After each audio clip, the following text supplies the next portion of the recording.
بسم اللہ الرحمن الرحیم۔ السلام علیکم ورحمۃ اللہ وبرکاتہ۔ جو دعا مانگی جائے گی قبول ہوگی۔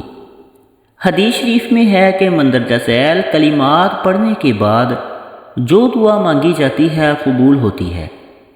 وہ کلمات یہ ہیں: لا الہ الا اللہ واللہ اکبر، لا الہ الا اللہ وحدہ لا شریک لہ، لہ الملک وَلَهُ الْحَمْدُ وَهُوَ عَلَى كُلِّ شَيْءٍ قَدِيرٌ، لا الہ الا اللہ ولا حول ولا قوة۔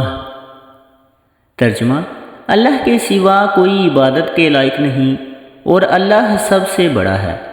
اللہ کے سوا کوئی عبادت کے لائق نہیں، وہ اکیلا ہے، اس کا کوئی شریک نہیں، اسی کا سب ملک ہے، اسی کی سب تعریف ہے، وہی ہر چیز پر قادر ہے۔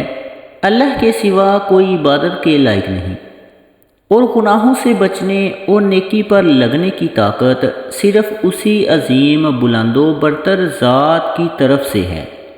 اللہ پاک عمل کی توفیق عطا فرمائے۔ اللہ پاک ہمارا حامی و ناصر ہو، آمین۔